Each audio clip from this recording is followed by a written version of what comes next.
You obey people who touch you first. There's something ancient about it, something primal, something we don't like to admit. A simple touch, barely noticeable, often casual, can determine who will lead and who will follow in a conversation. Not because we consciously choose to obey, but because something deep inside us responds before our minds catch up. A touch on the shoulder, a firm handshake, a friendly pat on the back. These moments are not random gestures. They are invisible commands. And you, without even realizing it, begin to obey. Touch is the first language we ever understood.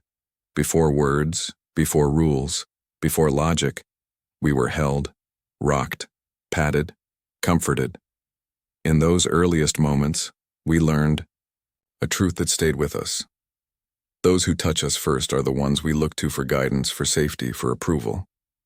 The brain does not forget this lesson, even when we're grown and wear suits and speak in polished, intelligent sentences. The child inside us is still listening, still responding. Imagine two strangers meeting for the first time, let's say, in a job interview. One is the interviewer, the other the candidate.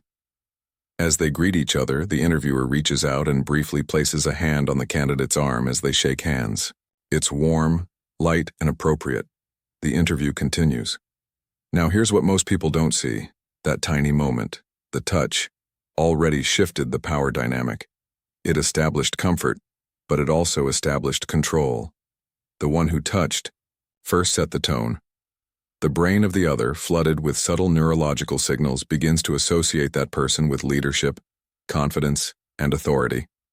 Touch speaks to the limbic system, the part of the brain that doesn't use words. It's emotional, fast, and automatic. It's where we process threat, love, loyalty, and fear. So when someone touches you, especially first, your body listens faster than your mind does. You may feel drawn to agree with them, nod more often, or see their words in a more favorable light. It's not manipulation in the obvious sense. It's manipulation in the emotional sense. It feels like connection, but it's control dressed as kindness. There's an old saying, people may forget what you said, but they will never forget how you made them feel. And touch, more than any word, makes people feel something immediate. A gentle brush of the arm during a conversation makes you seem warmer, more persuasive. In crowded rooms, it's the ones who reach out physically who command attention. They don't wait to be invited. They step into your personal space with ease, and your subconscious reads this as, this person leads. I follow. This doesn't mean all touch is good, nor that it always works. Timing matters. Intention matters. Cultural context matters. But in the unspoken battle of influence, touch is often the first shot fired, and the one that lands deepest.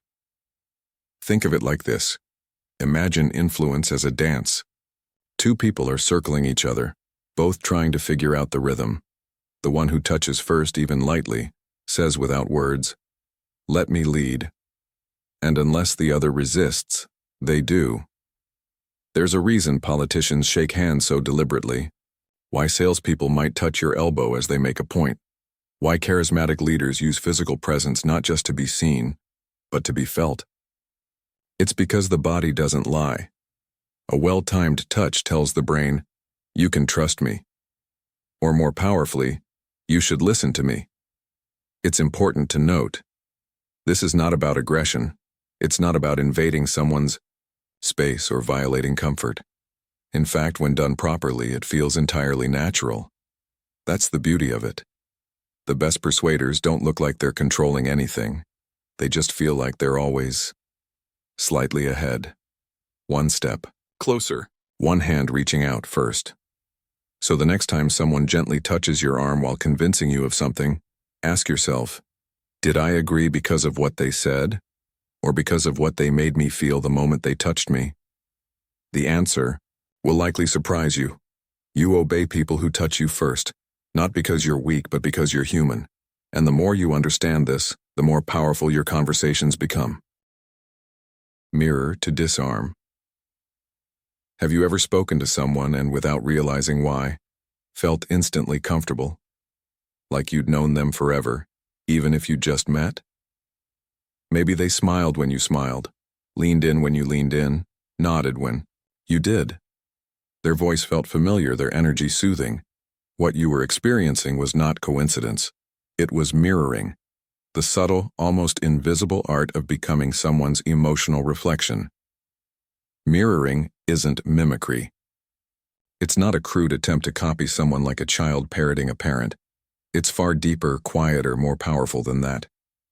Mirroring is a whisper to the subconscious that says, I see you. I understand you. I am like you.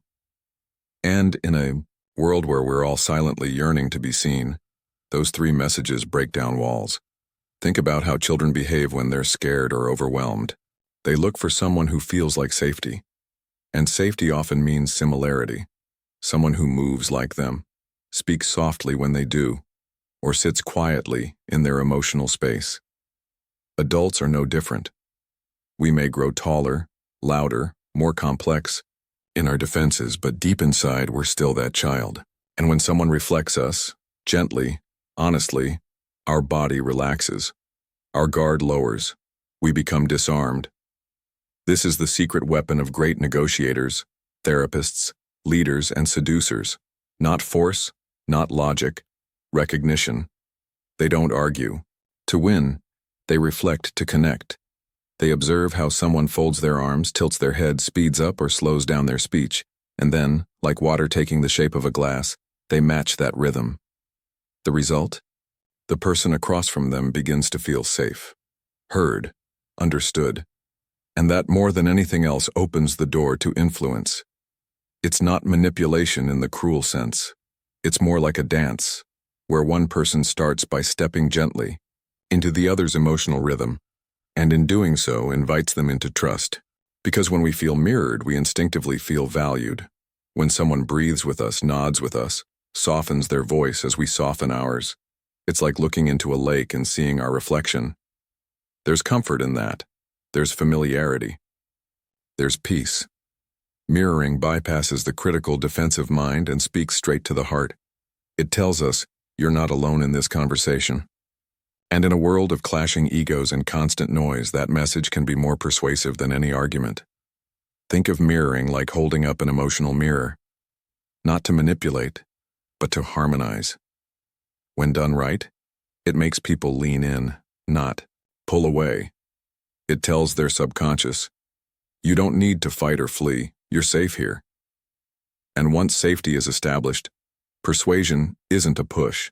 It's a gentle nudge in a direction they already feel comfortable going. Some of the world's most powerful communicators use mirroring with surgical precision, without the other person ever noticing. A politician mirrors the cadence of a crowd. A hostage negotiator mirrors the fear in a criminal's voice, not to validate the crime, but to connect with the humanity behind it. A lover mirrors the longing in their partner's gaze. And the message behind all these actions is the same. I am with you. We obey those who mirror us, not out of fear or submission, but out of trust. We listen more deeply. We share more honestly. And perhaps most importantly, we feel less alone. So the next time you want to guide a conversation, influence a decision, or reach beneath someone's defenses, don't push, don't argue. Mirror. Become their emotional twin. Breathe with them. Speak with them. Let your body echo theirs. And watch as walls come down, not with force but with reflection. Because when people see themselves in you, they stop seeing you as a threat. They start seeing you as an ally. And they listen, heart open, guard lowered. To mirror is not to trick, it's to tune in. And those who can tune in can turn hearts. Name bombing. There's a strange kind of magic in hearing your own name spoken out loud, especially when it comes unexpectedly, delicately woven into a sentence. It feels like a spotlight in a dark room, suddenly illuminating you. It grabs your attention, jolts your senses, makes you feel seen. And in that brief moment, whether you notice it or not, your defenses soften. You lean in. You listen more closely. That's the power of name bombing. You might not remember the details of a conversation, but you'll always remember how someone made you feel when they said your name. There's something intimate, almost sacred about it. Your name is your identity's anchor, the sound that's been whispered, shouted, sung, and scolded since the day you were born. It's not just a word, it's a trigger. And those who know how to use it know how to pull that emotional trigger without ever seeming like they're trying. Name bombing is the subtle art of saying someone's name strategically in conversation, not overusing it like a salesperson, desperate for rapport, but slipping it in with just enough warmth and timing to make the other person feel uniquely acknowledged. When used correctly, it's a silent whisper to the subconscious. You matter here. You're not just a face in the crowd. You're a person worth naming. Think about this. How do you feel when someone you admire says your name? Not sir, not miss, not hey Abby, but your actual name. Doesn't it feel like the spotlight turned toward you for just a second? Doesn't it change your posture, the way you respond, the way you feel about them? This is why name bombing works so well in conversations where influence matters. When you say someone's name, you're doing more than addressing them. You're forming a bridge. You're creating a moment of emotional recognition, a tiny act of intimacy. You're saying, I see you, specifically you, and the effect is immediate. The brain perks up when it hears its own name. Neurologically, your name activates areas associated with self-perception, memory, and emotion. It lights up your mind like a switch. And once that light is on, the emotional gateway opens, making your message more likely to be received, remembered, and accepted. The most persuasive people in the world, great leaders, seducers, counselors, even con artists, know this instinctively. They use names like velvet ropes, gently pulling people in, guiding them where they want them to go. They'll say your name at the beginning of a request to build instant familiarity. They'll use it mid-sentence to bring your attention back. They'll end with it softly so the last thing you remember isn't just what they said, but how it felt to be personally spoken to. It's like seasoning a dish. Too much and it tastes artificial. Too little and it's bland. But just the right amount, placed at the right time, and it transforms the entire experience. Imagine walking into a crowded room full of noise, strangers, and vague greetings. Then someone turns to you, locks eyes, and says, I'm so glad you're here, Emma. That name, your name, becomes an anchor in the chaos. It grounds you. It draws you in. And suddenly that person doesn't feel like a stranger anymore. That's the emotional blueprint of name bombing. It's not manipulation, it's emotional design. It's how we wire connection into our words, by simply remembering that behind every face is a name, and behind every name is a soul longing to be seen. So, use it gently. Use it intentionally. Say it as if it matters, because to the person, hearing it does. And when you speak someone's name with sincerity, they'll start hearing your voice long after the conversation ends. Start with yes. There is a quiet kind of magic in the word yes. It's more than just a word. It's a doorway, a gentle nod, a breath of possibility. When a conversation begins with yes, it doesn't just set the tone. It sets the stage for something deeper. It tells the other person, we're on the same side. We're not here to fight. We're here to build. Think about how it feels when someone says no right away. Even before your thoughts are heard, they're blocked. Walls go up. Defensiveness creeps in. You feel dismissed, maybe even foolish for asking. But yes? Yes is soft. Yes is open. It creates a current that draws the conversation forward instead of pushing it back. Starting with yes doesn't mean you agree with everything. It doesn't mean surrendering your opinion or your truth. What it does mean is acceptance of the moment, acknowledgement of the other person's perspective, and a willingness to move forward rather than spiral into conflict. Yes is not compliance. It's connection. There's a reason great persuaders, negotiators, and storytellers often begin with yes. It's not just strategy, it's psychology. The human brain is wired to respond warmly to agreement. When we hear yes, we feel validated. Our defenses lower, our heart rate slows, we begin to trust. And once trust is present, influence can begin, not as a battle, but as a conversation. Imagine this. You walk into a room with an idea that's fragile, maybe even controversial. You explain it vulnerable and unsure, and instead of resistance you hear, "Yes, I can see where you're coming from." That simple phrase shifts everything. You no longer feel like an outsider. Now, you're a collaborator. And that feeling of inclusion is the secret ingredient behind every persuasive conversation. It's what improv comedians live by. Yes and not no, but they don't shut each other down. They build. They say, "Yes, and here's where we go." Next, that structure creates flow, creativity, laughter, and yes, influence. When you start with yes, even if it's followed by gentle redirection or disagreement, you're showing that you've heard the other person. You've acknowledged their point of view. And that simple act is more persuasive than any argument. Because people don't change their minds when they feel attacked. They change when they feel understood. Yes disarms. It softens. It opens the door that no slams shut. Start with yes when someone brings you a challenge. Start with yes when someone shares something difficult. Start with yes when the world feels like it's bracing for a fight. It won't make you weak, it'll make you magnetic. Because while no holds power in its finality, yes holds power in its potential. And sometimes, all it takes to shift the entire direction of a conversation is the courage to say, "Yes, let's explore this together." Because in that one small word lies the beginning of trust, of influence, and of something far more powerful than control, connection. The because effect. There's something almost childlike in the way we crave reasons. We want to know why we should care, why something matters, why someone is asking something of us. Even the smallest request feels easier to accept when it's wrapped in a simple explanation. That's the power of the word because.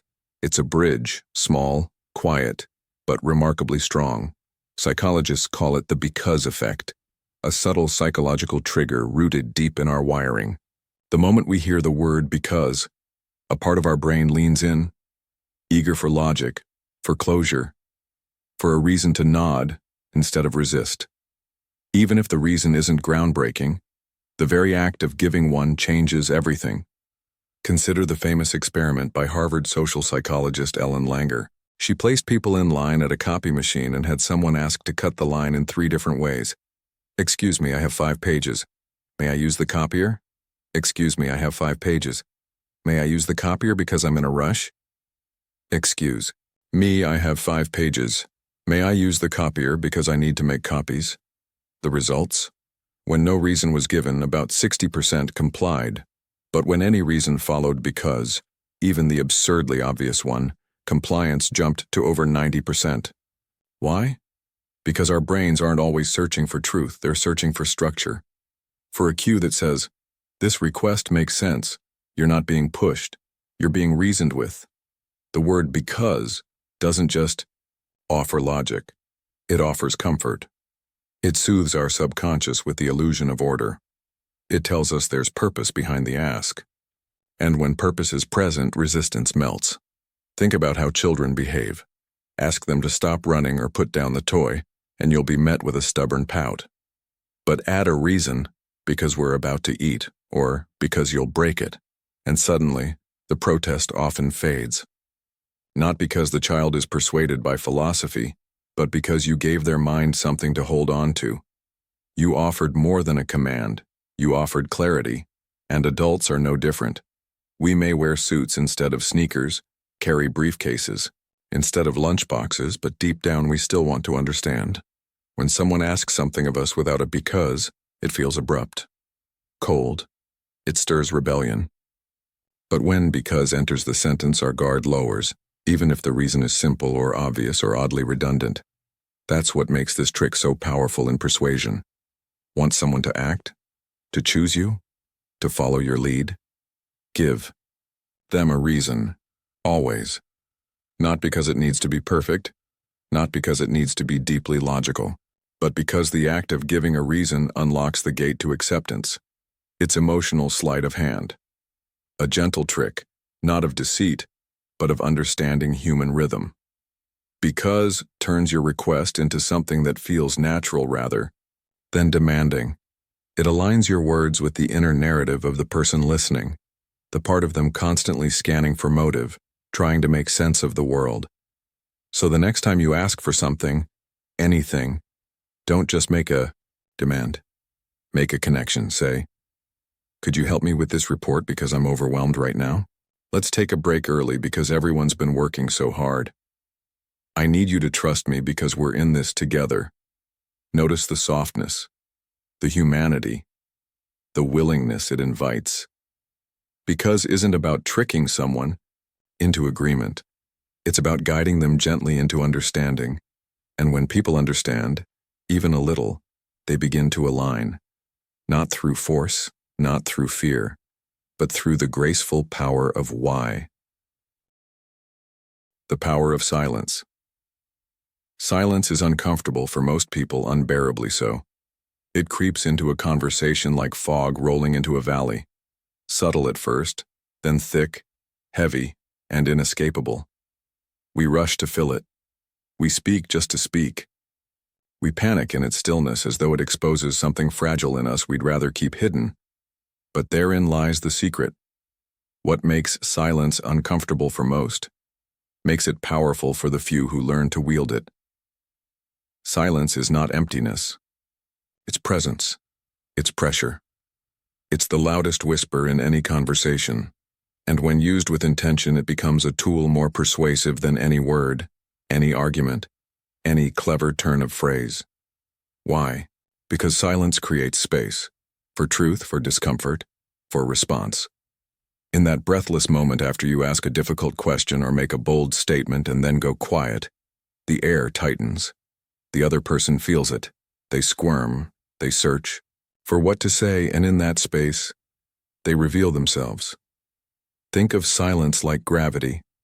The longer you hold it, the more it pulls. It draws people inward. It pulls out confessions, truths, second thoughts. When you resist the urge to fill the void, others will often rush in with something real, something unscripted. Silence makes people dig deeper because they think you're waiting for more. Salespeople, therapists, interrogators, and master negotiators know this well. The question is asked, the statement lands, and then nothing. Just stillness. And in that stillness, the mind races. The heart stutters. The need to respond becomes overwhelming. Because silence feels like judgment, like anticipation, like expectation. And humans hate that uncertainty. When you say nothing, you don't surrender power. You claim it. It's like standing at the edge of a cliff with someone and refusing to speak. The height becomes more pronounced, the wind more piercing. Every second stretches, and suddenly, your silence says more than shouting ever could. Use silence when you want someone to reflect. Use it when you want to unsettle false confidence. Use it when your point has landed and you want it to echo in their mind. Let your stillness linger. Let it do the heavy lifting for you. Often, the most influential part of a conversation happens in the pause, not the pitch. But silence doesn't only pressure, it also comforts. In a world addicted to noise, being quiet with someone is an act of trust. It says, "I don't need to impress you. I'm not afraid to be still with you." That's rare, and it's magnetic. People remember those who made them feel safe in silence, and people yield to those who know how to hold it. So the next time you find yourself in a conversation that matters, whether it's tense or tender, persuasive or personal, try this. Say less. Then say nothing. Then watch what happens. Because silence doesn't mean absence, it means presence. And in the right hand, silence speaks louder than anything else. The foot in the door technique. Imagine standing before a massive iron gate. Tall, cold, seemingly impenetrable. You know you'll never get it to swing open all at once. But then, someone on the other side answers your knock. You smile gently, and with your voice as soft as your request, you ask, "Can I just place my foot here inside the frame?" Nothing threatening, nothing demanding, just a foot. And once it's there, the gate is no longer closed. That's the heart of the foot in the door technique. A simple, elegant strategy where you don't barge into someone's world. You earn your place in it one small step at a time. Psychologically, this technique is built on a powerful principle. When people say yes to a small request, they're far more likely to say yes to a larger one later. Not because they've been tricked, but because they've already made a small internal shift. They've begun to see themselves as someone who says yes to you. It's identity at work. Consistency. People want to feel coherent in their decisions, so if they've agreed to help you once, even in a minor way, they subconsciously want to maintain that self-image the next time you ask, especially if your tone remains respectful, your requests remain human. It's not manipulation. It's rhythm. You don't leap straight into asking for the world. You ask for a moment, a gesture, a hand, and once it's given, the dance has begun. Imagine this in everyday life. A friend who's always too busy to talk. Instead of asking for an hour of their time, you say, "Can I send you something quick, just a voice note, 30 seconds? That's the foot in the door. Once they hear it, once they engage, they're far more likely to offer more. Or you're selling an idea, a service, a belief. You don't demand commitment. You ask, "Would you be open to just hearing what I'm excited about?" That's it. No pressure, just curiosity. A toe into the room. The brilliance of this technique is in its subtlety. There's no forcing, no drama, just a gentle invitation, followed by another and another, each step aligned with the one before it. And by the time you arrive at the bigger ask, it doesn't feel like a leap. It feels like the next logical step. People don't like being pushed, but they do like being part of something they chose. The foot in the door technique works because it respects autonomy. It honors the other person's agency, and in doing so, it draws them in instead of driving them away. And here's the emotional heart of it. This technique doesn't just build compliance, it builds momentum, it builds relationship. Because when someone says yes to you once, and nothing bad happens, and then says yes again, and they feel seen, respected, heard, those yeses stack. They start to trust not just your words, but your presence. So the next time you face resistance, be it in love, negotiation, teamwork, or everyday conversation, don't force the door. Just ask to place your foot gently against its edge. Ask for the smallest yes first. A smile, a minute, an opinion. Then let that yes open the way for something more. Because influence, when done right, doesn't crash through walls. It walks through doors. One quiet step at a time. The door-in-the-face technique. Imagine this. You walk up to someone and ask them for the moon. They blink, stunned, and politely, maybe nervously, decline. Then, as if stepping back from the edge, you sigh and ask for something far more reasonable. A small favor. A simple request. And now, compared to what you just asked for, it feels light. Achievable, even fair. They say yes. That's the door-in-the-face technique, an emotional masterstroke of human persuasion. It's not about deception, it's about contrast. It's about understanding the way the human brain weighs requests not in isolation, but in relation to what came before. We are creatures of comparison. We don't judge the size of a mountain until we've stood next to a taller one. And when someone slams the door in your face after a bold request, they feel a certain guilt, a certain discomfort. They had to say no, but they didn't like it, and that moment of tension becomes fertile ground for the next ask. A smaller one, a more humble, more reasonable favor, and suddenly, that no begins to soften. Because deep down, we want to be helpful.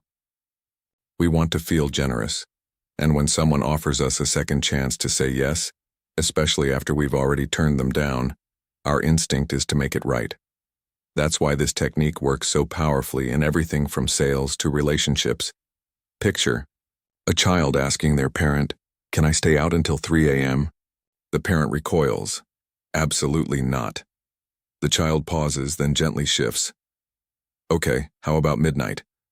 That second request, though still late, now feels downright responsible compared to the first. It's not a trick. It's a reframe, or Think of a charity volunteer asking, "Would you be willing to commit to 10 hours a week?" You flinch. That's too much. Then they smile and say, "I understand. Even just 1 hour would make a difference." And now your heart relaxes. You feel like you've been given a manageable role in something meaningful. The first ask sets the stage. It defines the border of possibility. The second ask walks you gently back toward comfort, toward yes. But this technique is more than clever strategy. It's emotionally intuitive. It works because it respects a person's boundaries while still inviting them to stretch just a little. It doesn't shame or manipulate. It redirects. And the second request, though smaller, feels weightier, because now it comes with emotional leverage. What's important is the sincerity of that second ask. It must feel authentic, not calculated, because people can smell false desperation from a mile away. But if your shift feels honest, if your eyes say, "I get it and I'd still value your help even in this smaller way," then the yes that follows is more than agreement. It's connection. So if the foot in the door technique is about starting small and building up, the door in the face technique is its bold twin. Start high, drop low, and invite a softer landing. Use it wisely. Use it sparingly. Use it when the first no is almost expected and the second request is the one you truly desire. Because in a world full of closed doors, sometimes all it takes is a little contrast and the courage to knock twice. Not louder, not harder, just smarter. Authority bias. There is a quiet switch inside all of us, a lever hidden deep in the mind that flips the moment someone seems to know more than we do. And when it flips, we obey. Sometimes without thinking. Sometimes even against our better judgment. This is authority bias, a psychological shortcut carved into our DNA. It whispers, if they hold the title, wear the uniform, or speak like they know, they must be right. And just like that, we follow. It begins in childhood. We are taught to listen to teachers, to nod when doctors speak, to salute those in decorated attire, the tone of certainty, the polished appearance, the air of expertise. These things bypass our defenses and slip straight into our trust center. We hand over our doubt and let someone else carry it. And that makes authority one of the most powerful tools in any conversation, not because people are foolish, but because people are overwhelmed. Life is chaotic. Choices are endless. Opinions scream from every direction. So when someone shows up who appears to know what they're doing, calm, composed, confident, we cling to them like a lifeline. This is why con artists dress like CEOs. Why fake gurus call themselves doctor. Why a clipboard and a lab coat can get someone into places they should never be. But it's not all manipulation. Authority can be a force for good, too. If used ethically, it creates safety. It says, "You're not alone, I've walked this path, trust me." And that trust becomes the bridge that allows influence to flow. Think about a doctor delivering a diagnosis. The words carry more weight not just because of training, but because of the white coat, the diplomas on the wall, the language of precision. Or a military officer giving orders in the field. The uniform strips away hesitation. It says, "This voice matters more." In conversation, authority isn't always announced. Sometimes it's subtle. A confident posture, a measured tone, the ability to speak without filler or apology. It's felt. And when it's felt, it disarms. Want to wield authority in your conversations? Then speak less but say more. Present facts like you own them. Dress with intention. Let your voice land like an anchor.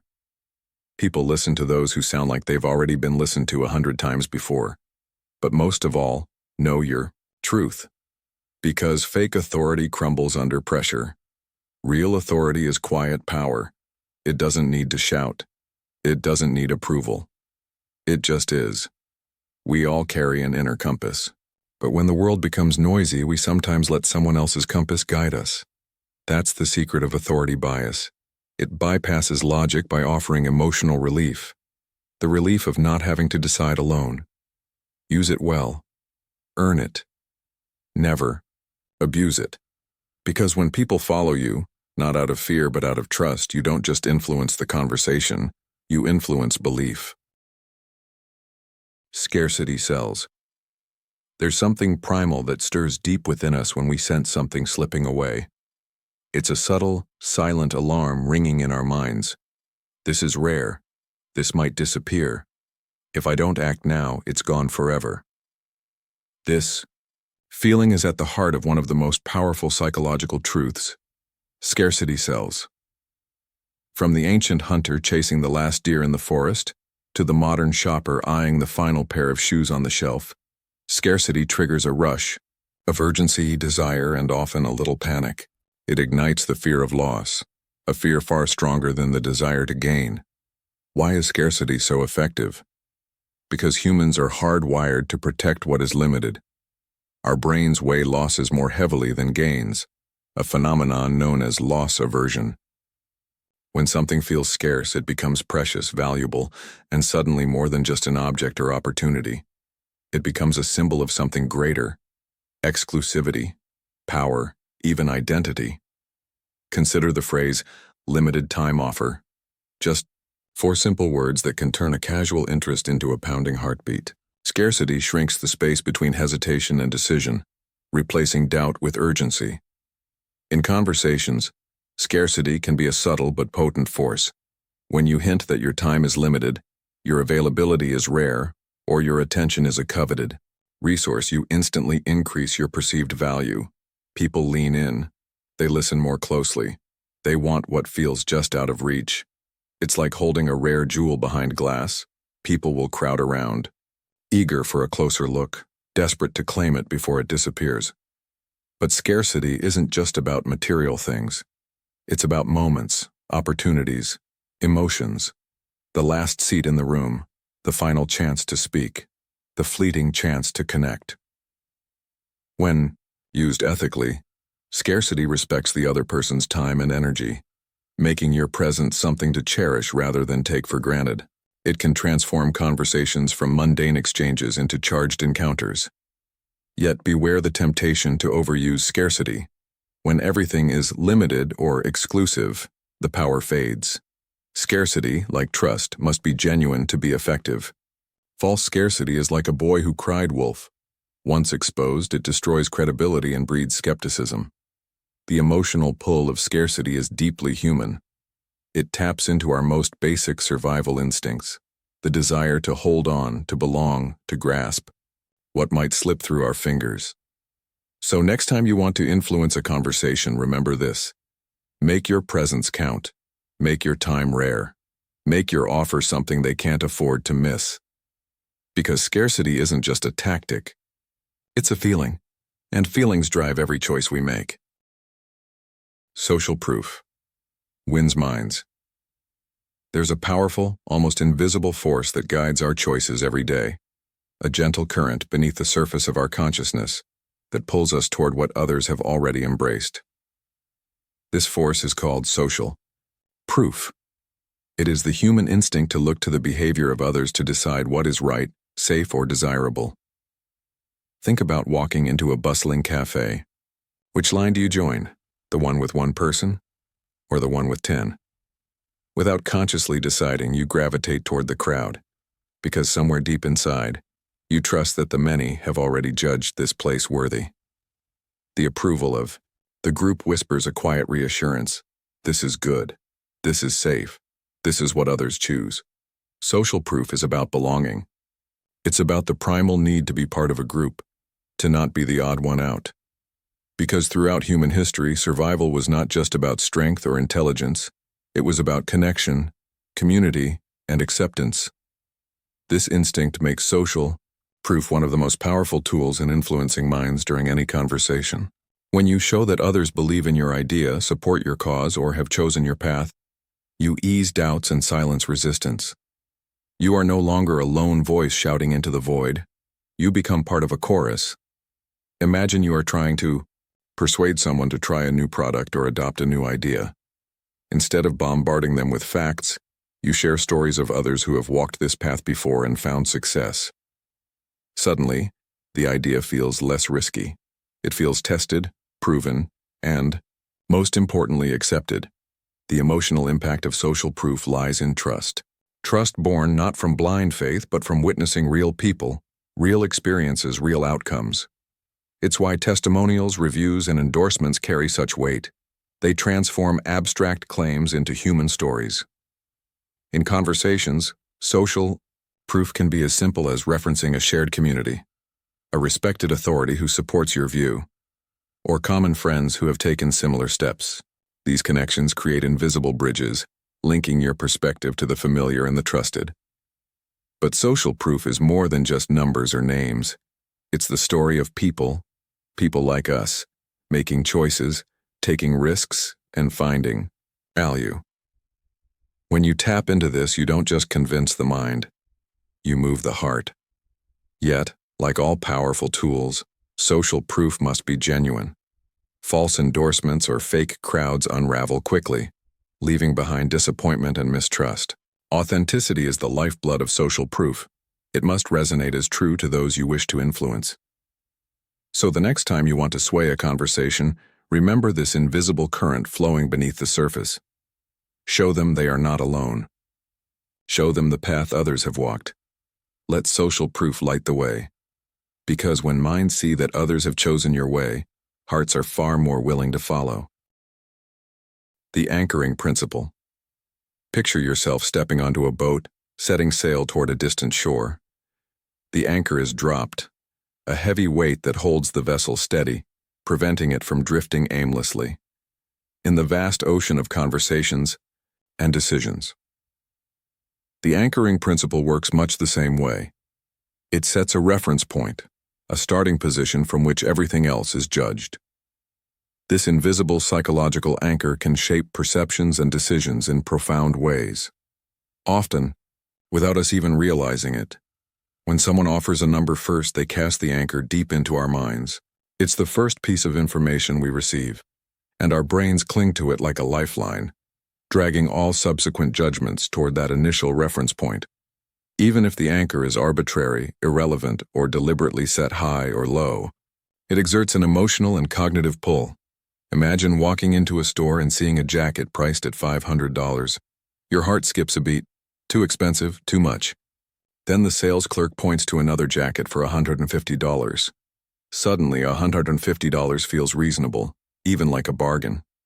The initial $500 wasn't meant to be paid. It was meant to set the stage, to anchor your expectations. And now your mind navigates the price anchored by that first number. The power of anchoring goes beyond price tags. It's a cornerstone in conversations, negotiations, and persuasion. The first word you say, the first fact you present, the first tone you set, all these become anchors that color the rest of the exchange. Think of a politician opening a speech with a powerful statistic. That number lodges in the minds of listeners, framing every point that follows. Or a negotiator who starts with an ambitious offer, setting the baseline for the discussion, pulling the eventual agreement closer to their desired outcome. Anchoring works because of our brain's natural tendency to avoid uncertainty. We seek stability and predictability, and once an anchor is dropped, it becomes a psychological safe harbor. We adjust from it rather than starting from scratch. But anchoring is also deeply emotional. The initial number or idea often carries an emotional charge, hope, fear, excitement, or caution, that seeps into our subconscious. It shapes not only what we think, but how we feel about what we hear next. To wield the anchoring principle in conversation is to understand the power of first impressions, not just on the surface, but in the undercurrents of thought and emotion. It means crafting your opening carefully, knowing that this first step sets the tone for the entire journey. Yet, beware the anchor you don't see. Just as a hidden anchor can drag you off course, being unaware of someone else's anchor leaves you vulnerable to its pull. The best communicators learn to recognize, counter, and reset anchors with finesse, steering conversations toward the outcomes they desire. In essence, the anchoring principle is a reminder that every conversation has a starting point, and that starting point holds more power than we often realize. By consciously dropping your anchor with care, you guide not just words but thoughts and feelings, creating a path that others are more willing to follow. So remember, The first word is not just a word, it is an anchor, and anchors shape the tides of our minds. Labeling the listener. There is an almost magical moment in conversation when someone hears not just words but recognition, when they feel seen, understood, and named in a way that touches something deep inside. This moment is the essence of labeling the listener, a subtle yet powerful technique that speaks to our fundamental human need for identity and belonging. When you label someone during a conversation, you are not just describing them.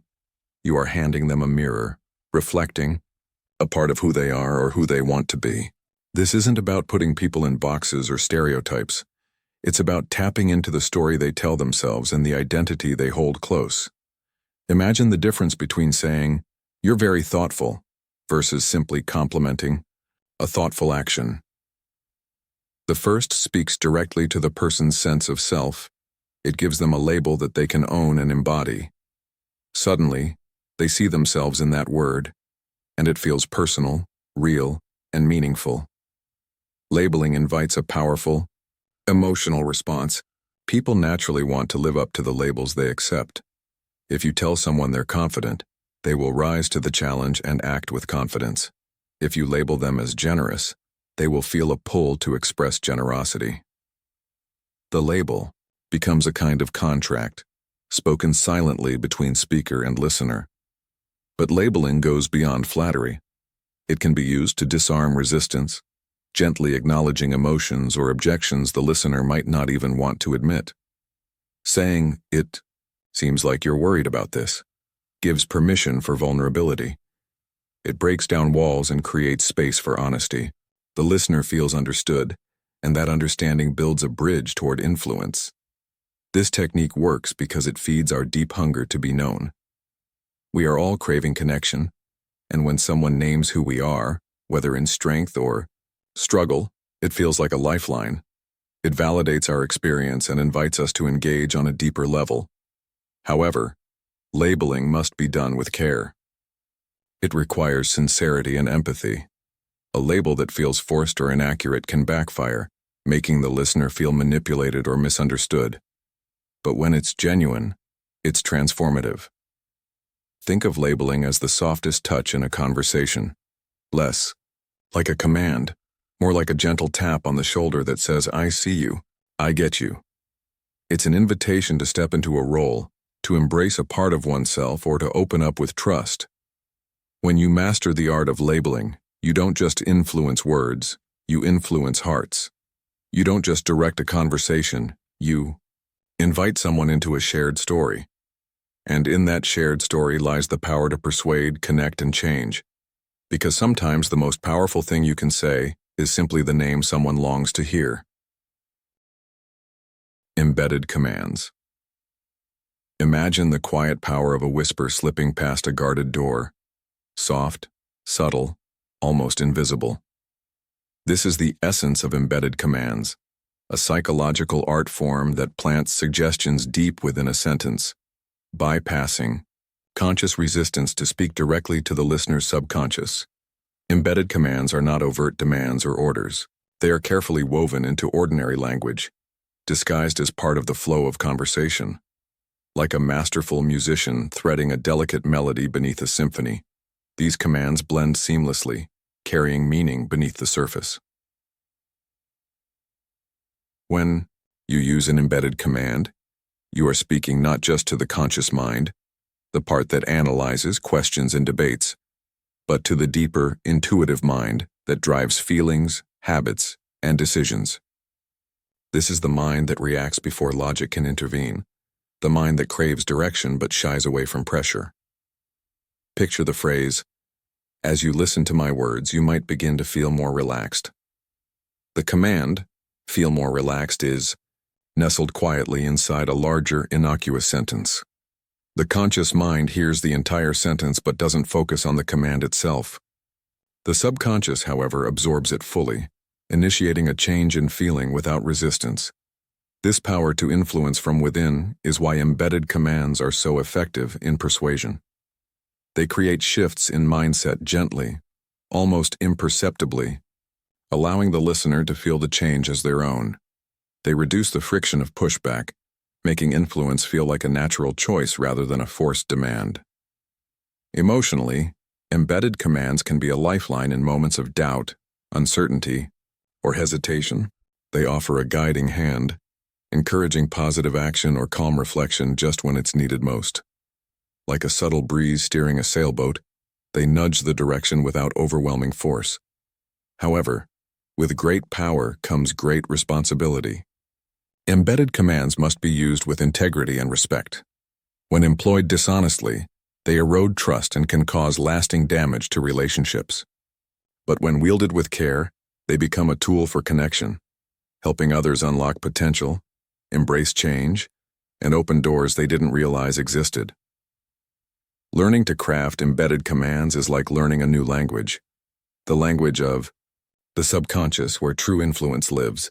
It requires intuition, empathy, and precision. It's about planting seeds gently, trusting they will grow in the fertile soil of the listener's mind.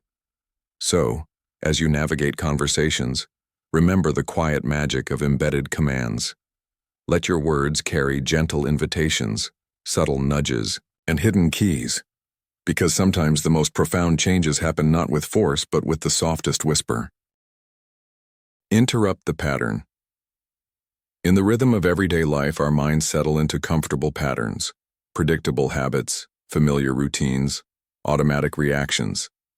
These patterns become mental grooves that guide how we think, feel, and respond, often without conscious thought. But what happens when those patterns are suddenly broken? When the usual flow is disrupted by an unexpected twist? This is the profound power behind interrupt the pattern, a psychological trick that jolts the mind out of autopilot, creating a moment of heightened awareness, curiosity, and openness. When you interrupt someone's mental or conversational pattern, you seize a fleeting opportunity to redirect their attention and influence their next move. Think of a song that suddenly changes tempo, or a movie scene that takes an unexpected turn. Your heart skips a beat. Your mind sharpens. You are no longer passively following along. You are actively engaged. That's exactly what interrupting a pattern does in conversation. By breaking the expected flow, you unsettle the automatic defenses and habitual responses that shield the listener's mind. Suddenly, the familiar scripts they run on repeat are paused, and a blank space opens, one where new ideas, suggestions, or emotions can slip in. For example, if someone is caught up in a predictable disagreement, you might introduce a surprising question or a playful comment that cuts through the tension. This unexpected move diffuses resistance, breaks down barriers, and invites fresh thinking. Emotionally, interrupting the pattern creates a brief moment of vulnerability and possibility. It disrupts the mind's comfort zone, but also offers release from the monotony of routine thinking. That gap, however brief, is fertile ground for influence, but this technique must be wielded with finesse. Too abrupt or jarring, and it can provoke frustration or confusion. Too subtle, and it might pass unnoticed. The key is to find the perfect balance, a gentle nudge that awakens the mind without overwhelming it. Interrupting the pattern is a reminder that influence often comes from disruption, not conformity. It's about creating a pause, a breath, where new paths can be considered, where minds can be opened. When you master this skill, you become a conductor of the conversation's tempo, guiding the rhythm toward your desired destination. You turn routine exchanges into moments of genuine connection and possibility. So when you feel a conversation locked in a loop, remember, sometimes the most powerful move is to step off the expected path, interrupt the pattern, and watch as doors to new understanding quietly swing open. Strategic pauses. There is a profound power in silence, the spaces between words where meaning deepens and emotions breathe. In conversation, strategic pauses are like the deliberate pauses in a symphony, where the absence of sound intensifies every note that follows. When you pause strategically, you create room for reflection, anticipation, and emotional resonance. It's not just silence. It's an intentional void that speaks volumes louder than words. The listener feels the weight of the moment, senses the gravity of what has just been said, and leans in to catch the next phrase with greater attention. Imagine standing on the edge of a cliff, the wind still for a moment before a storm. That stillness holds power, an unspoken promise of what's coming. That's the essence of a strategic pause in conversation. It commands respect, invites curiosity, and heightens emotional engagement. In emotional terms, a pause gives the listener space to absorb, to process, and to emotionally connect. It allows feelings to settle and intensify, whether it's suspense, empathy, or understanding. When used skillfully, it can make a statement linger in the heart, planting seeds of persuasion deep within. Moreover, strategic pauses give the speaker control. They slow down the rush of dialogue, giving you time to think, to observe, and to steer the conversation with subtlety. Pausing after a powerful statement or a difficult question lets your words resonate and your presence fill the room. But silence can be uncomfortable for many. The instinct to fill the space is strong, often born from fear of awkwardness. Yet learning to embrace these pauses is like mastering the art of breathing in speech, knowing when to hold back to let meaning fully bloom. The emotional impact of a well-timed pause can be transformative. It turns hurried chatter into meaningful exchange. It converts a fleeting moment into a lasting impression. So, next time you speak, don't rush to fill every second. Let your words breathe. Harness the quiet power of the pause, because in those moments of silence, true influence takes root. The double bind. Imagine standing at a crossroads where every path you choose leads you exactly where someone else wants. No matter which direction you take, the outcome is already mapped, your freedom seemingly intact, but ultimately controlled. This is the compelling psychological trick known as the double bind, a masterstroke in persuasion and influence that traps the listener between two options, both designed to guide them toward the desired conclusion. The double bind works by offering a choice, but the choices themselves are carefully crafted so that any decision the person makes feels like their own, yet it ultimately serves the persuader's agenda. It's a paradox wrapped in an illusion of freedom. This technique plays on our deep human desire to feel autonomous and empowered, even when the real power lies elsewhere.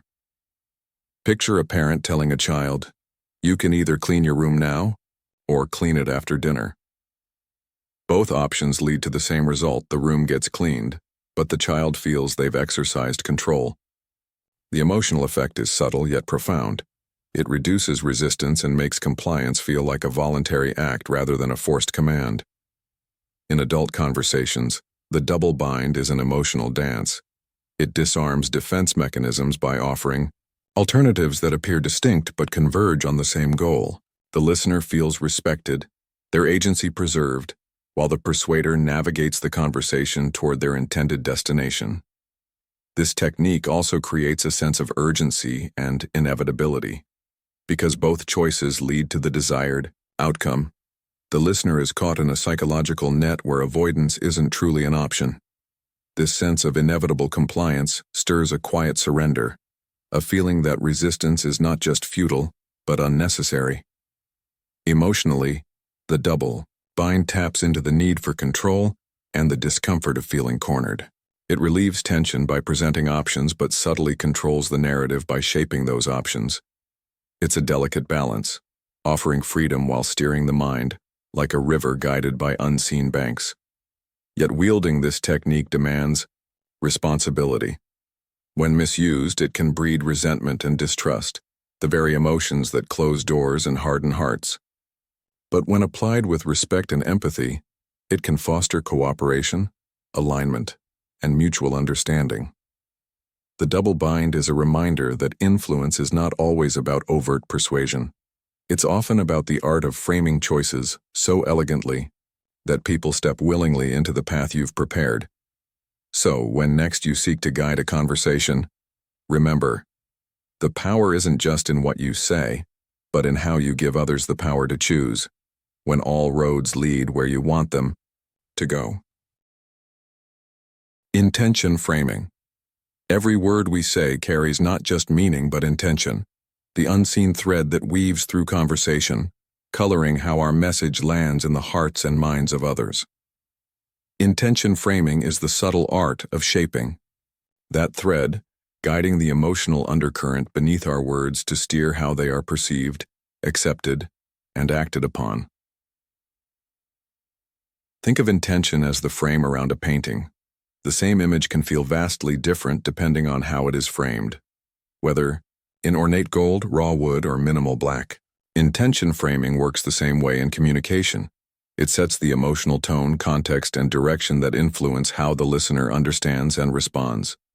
When you frame your intention clearly, you don't just convey information, you invite empathy, trust, and alignment. For instance, saying, "I want to help you find a solution that works best for you," immediately places your purpose as supportive and collaborative. The listener's emotional defenses soften because they feel valued rather than pressured. Conversely, a poorly framed intention can trigger resistance, suspicion, or indifference. Words might be technically correct, but if the underlying intention feels self-serving or ambiguous, the listener closes off, erecting invisible walls that block influence. Emotionally, intention framing taps into a primal human need to feel understood and respected. It answers the silent question every listener asks, "Why are you saying this to me?" When the answer resonates authentically, it unlocks openness and engagement. Mastering intention framing means becoming acutely aware of not just what you say, but why you say it, and how that why is felt beneath the surface. It requires empathy, AEI, genuine understanding of the listener's needs and fears, and clarity, a transparent alignment between words and purpose. Imagine a conversation where every phrase is charged with thoughtful intention, where each word builds a bridge rather than a barrier.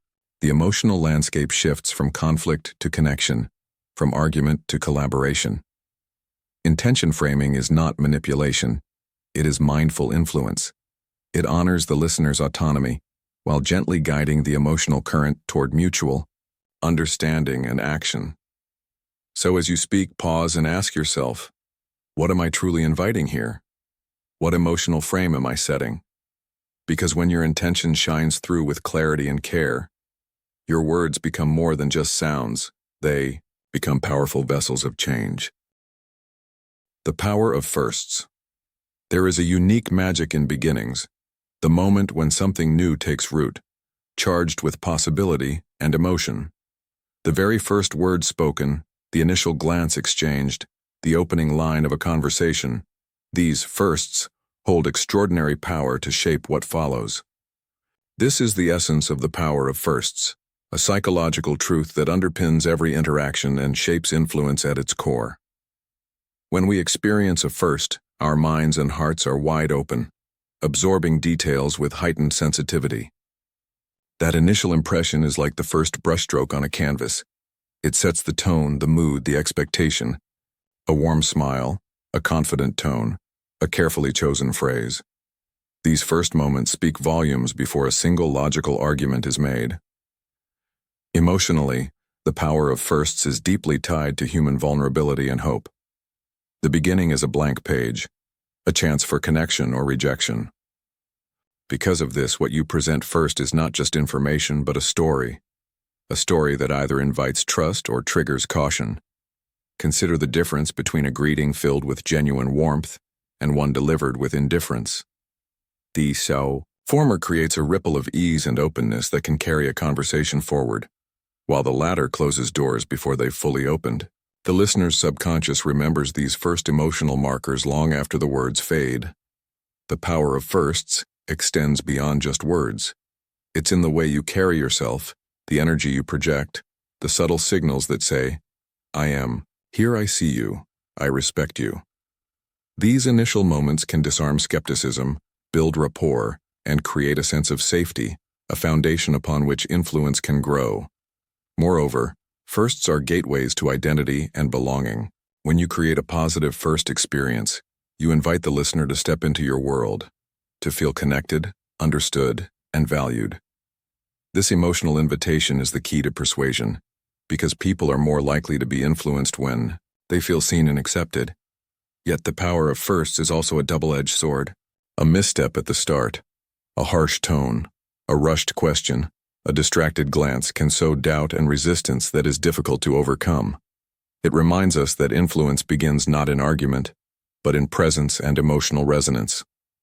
So, as you enter any conversation, remember the sacred space of the first moment. Let your opening words be warm, intentional, and authentic.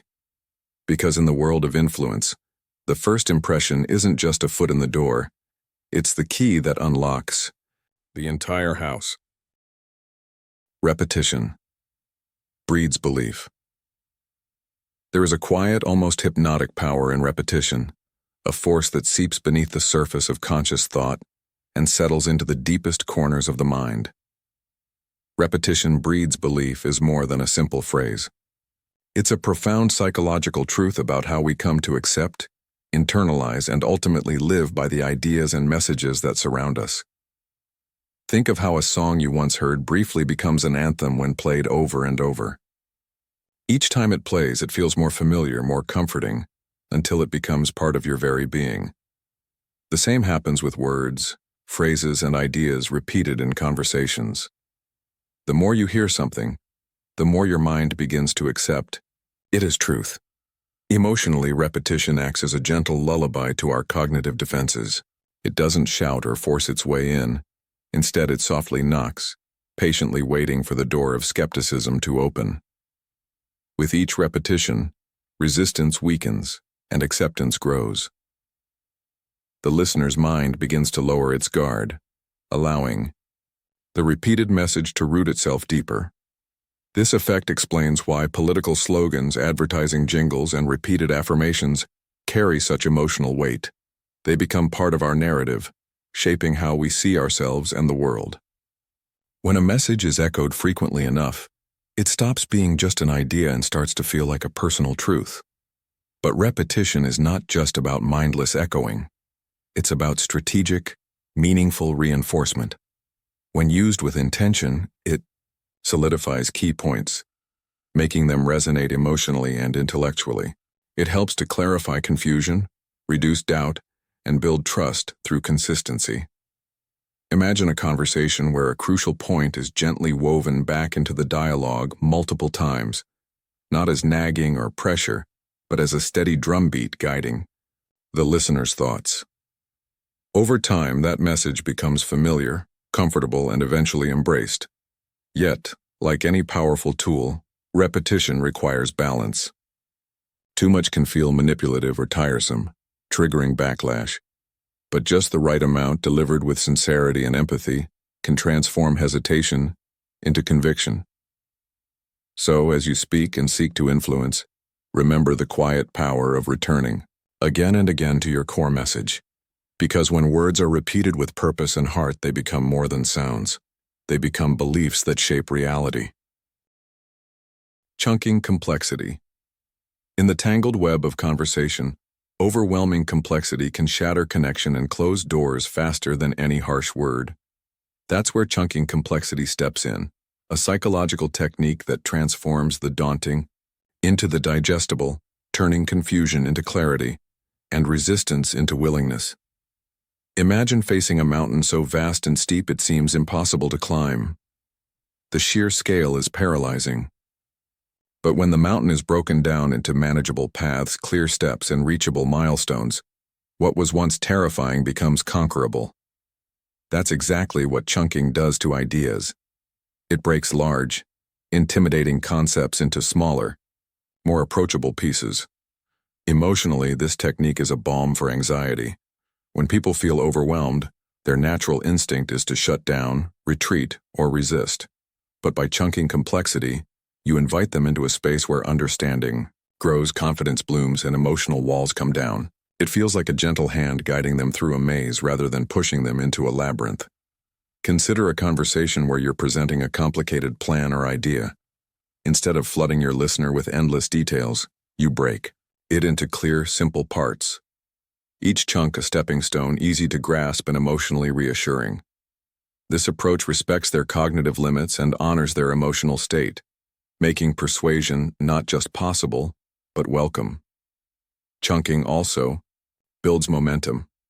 Each small understanding becomes a victory, a boost of confidence that propels the listener further into the conversation. The emotional journey shifts from confusion to clarity, from hesitation to engagement. The beauty of chunking lies not just in simplification, but in connection.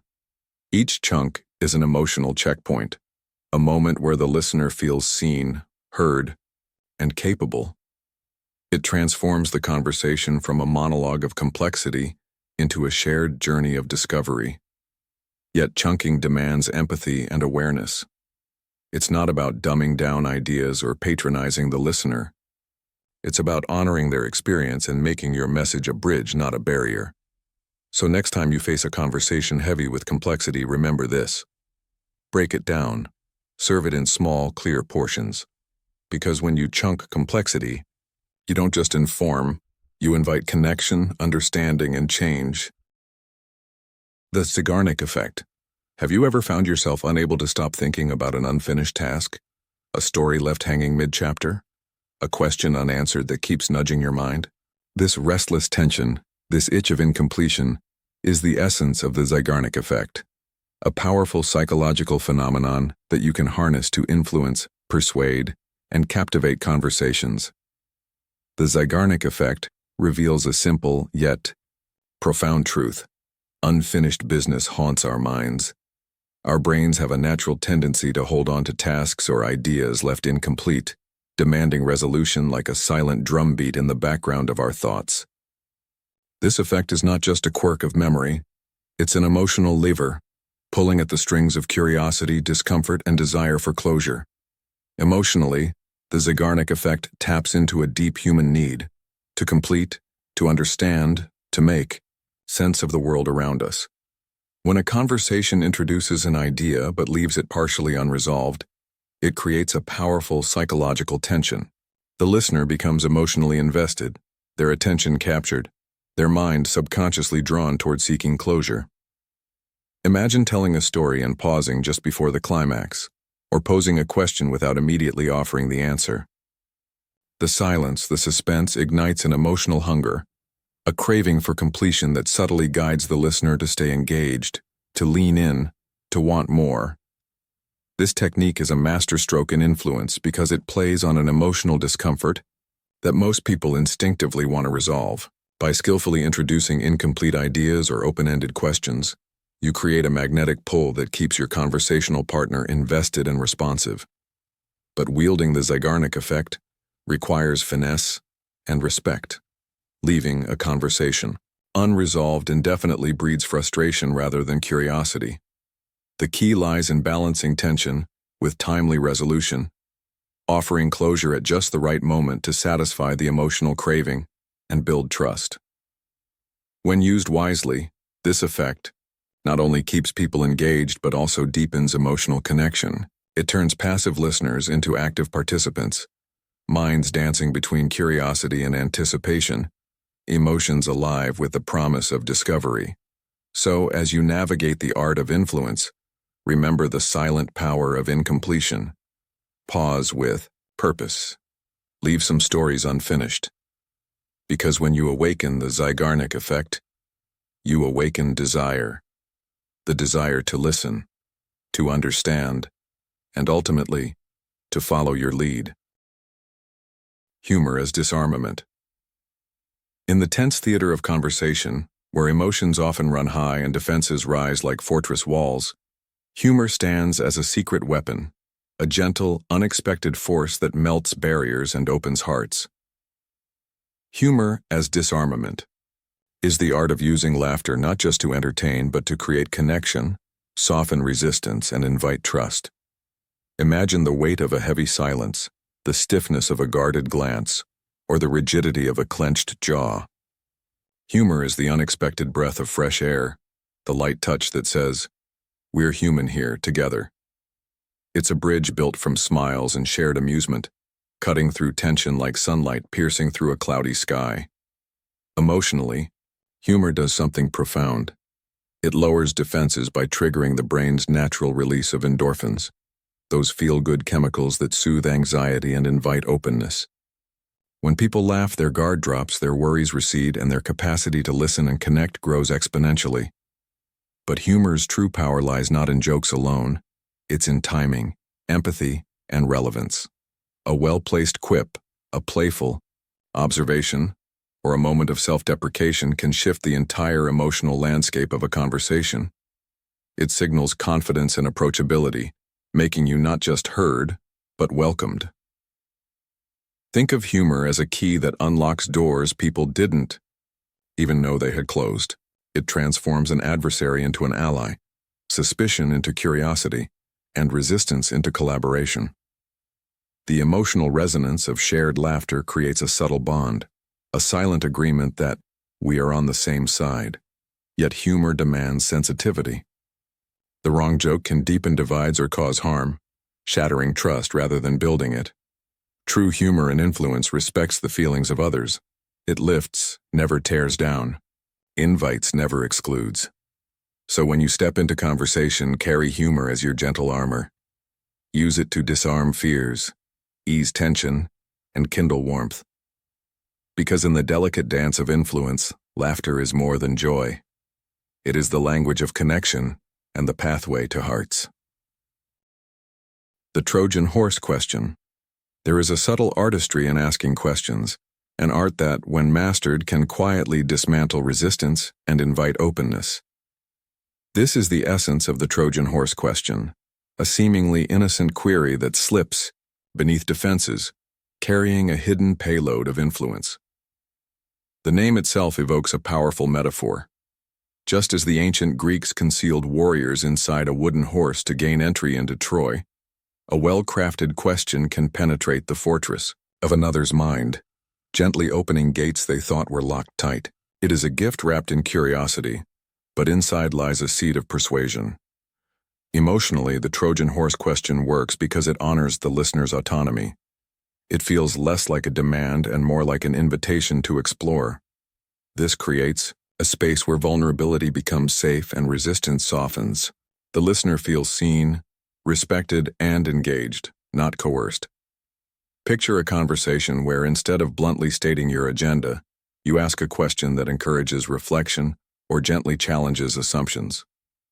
The question is like a key, unlocking doors to new perspectives, sparking insight, and guiding the listener toward your desired outcome, without triggering their defenses. This technique appeals to our natural love of solving puzzles, of curiosity's pull. It stirs emotions of intrigue and engagement, subtly shifting the balance of power in your favor. Because when someone is busy thinking about your question, they are less focused on resisting you. Yet the true power of the Trojan horse question lies in its authenticity.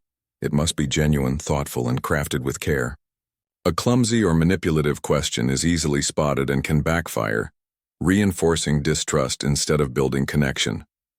When used wisely, the Trojan horse question is a quiet revolution in influence.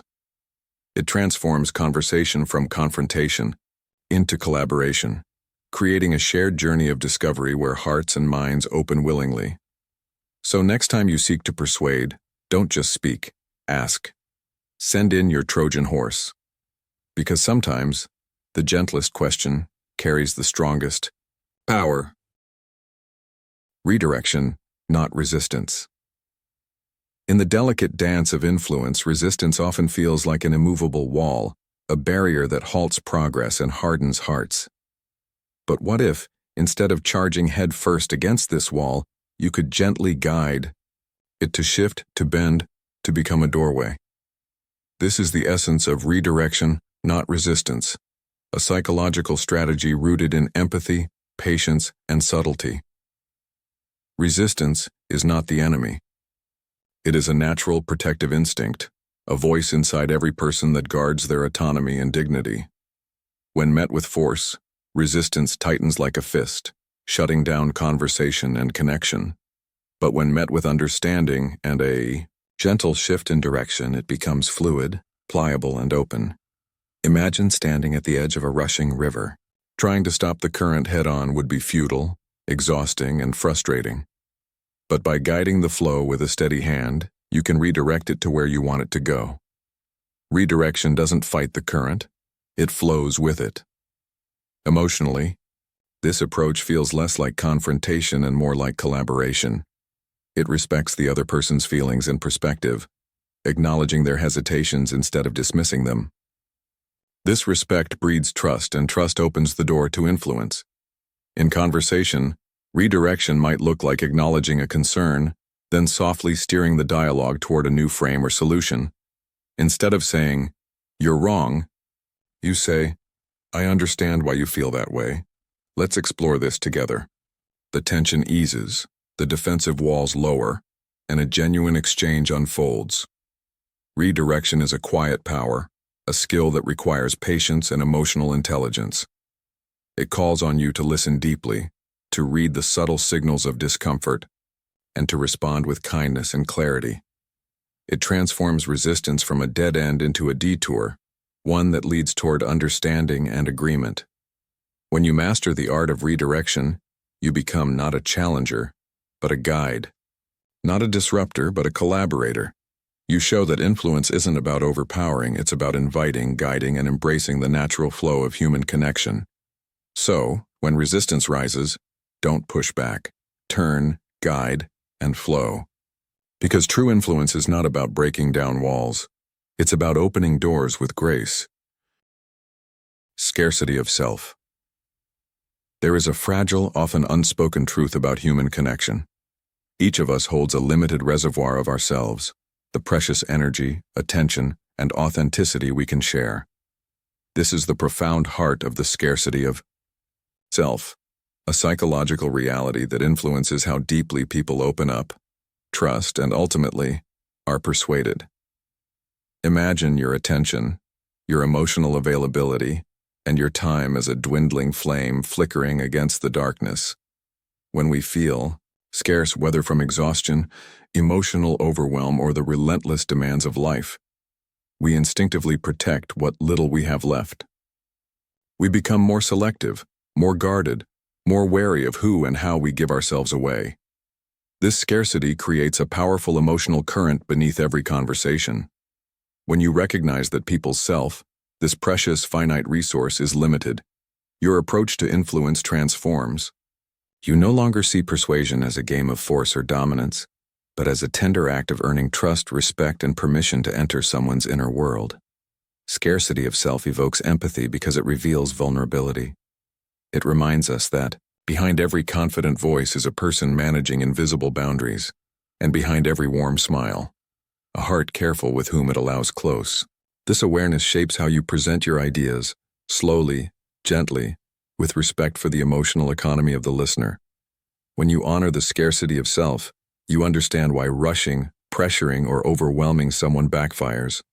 Instead, you create space, allow silence, and build moments where the other person feels safe to invest their precious inner resources. This emotional economy of connection is where true influence takes root. Think of conversations as delicate exchanges of energy. Every word, every gesture, every pause either enriches the other's scarce self or drains it. Your power lies in choosing to replenish, to validate, and to nurture that fragile flame. The scarcity of self teaches a humble, yet profound lesson. Influence is not about taking more. It is about offering more. More understanding, more patience, more authentic presence. So, as you move through your conversations, remember this invisible truth. Respect the scarcity of self, your own and others. Because when you cherish this limited flame, you kindle connection that burns long and bright. Planting the seed. Influence is rarely about instant transformation. It is a quiet, patient art, an act of nurturing a thought, a feeling, or an idea deep within the fertile soil of someone's mind. This is the power of planting the seed, a subtle emotional tactic that shapes the future long before the harvest of agreement or action. Picture a seed slipping quietly into the earth, unnoticed at first, but full of potential. It requires no immediate spotlight, no dramatic fanfare, only the promise of growth, nurtured by time and care. In the realm of conversation, planting the seed works the same way. It is the gentle introduction of an idea, a possibility, or a question that takes root slowly, quietly influencing the listener beneath the surface. Emotionally, planting the seed speaks to our deepest nature as beings who need time to feel safe and ready. Change often stirs fear and resistance, but a seed, planted softly, can grow at its own pace, sprouting when conditions feel right. It honors the natural rhythm of understanding and acceptance, creating a sense of ownership within the other person as they gradually come to embrace the idea. This method requires patience and trust. You don't demand immediate action or confession. You simply offer a thought, a hint, a gentle suggestion that lingers in the back of the mind waiting to bloom. This slow unveiling is powerful because it feels organic and voluntary, not forced or rushed. Imagine the emotional impact of this tactic. The listener feels respected and unpressured, their curiosity quietly sparked. Over time, that tiny seed can grow roots of conviction, blossoming into full belief and willingness to act, long after the initial conversation has ended. Planting the seed is an act of faith in your idea and in the person you are influencing. It is a reminder that sometimes the most profound changes begin not with a thunderous call, but with a quiet whisper carried on the wind. So, as you speak and connect, remember the humble seed. Plant it gently, water it with patience, and watch as your influence quietly takes root, transforming minds and hearts in ways only time can reveal. The yes set. There is a subtle, almost magical rhythm to human conversation, a rhythm where momentum builds not through force, but through small, willing agreements. This is the essence of the yes set, a psychological dance that gently leads the listener down a path of acceptance by inviting them to say yes repeatedly. Imagine a soft current, starting as a ripple, growing steadily into a wave. Each yes is a step forward, a spark of alignment that lights the way for the next. The beauty of the yes set lies in its emotional cadence. It creates a feeling of progress, connection, and harmony. A shared dance of cooperation rather than conflict. When people say yes, they experience a subtle internal shift. Their minds begin to align with the flow of the conversation, their resistance softens, and their openness deepens. This cascade of agreement triggers positive feelings, validation, affirmation, and a growing sense of trust. Emotionally, the yes set meets a fundamental human desire, to be understood and to belong. Each yes whispers, "You are in sync with me." This whisper becomes a chorus that carries influence forward with ease and grace. To wield the yes set skillfully, you start by asking questions or making statements that are almost impossible to deny. Simple, undeniable truths or shared experiences. These small agreements build a foundation of comfort and cooperation. Once this foundation is set, more significant requests or ideas feel less daunting, more natural to accept. But the yes set is not a manipulative trap. It is an invitation to collaboration. It honors the listener's autonomy by encouraging voluntary alignment rather than demanding compliance. It turns conversation into a gentle journey where agreement is the path, not the destination forced upon them. Imagine the emotional power of this technique. A room where walls of doubt crumble quietly, replaced by bridges of trust and mutual understanding. The yes set is not just about winning arguments. It is about creating moments where hearts and minds open willingly. So, as you speak and persuade, remember to ask for those small, authentic yeses. Let them build, one by one, into a wave of influence. Because true connection flows through the power of gentle agreement. The Hawthorne effect. There's a profound truth hidden in the way we respond when we know someone is watching, not with judgment but with attention, genuine interest and care. This is the heart of the Hawthorne effect, the powerful psychological phenomenon where people change their behavior simply because they feel observed and valued. Imagine the quiet shift inside yourself when someone's eyes are on you, not to criticize, but to understand, to witness your effort, your thoughts, your struggles. Suddenly, there is a spark of motivation, a surge of pride, a desire to rise up to that attention.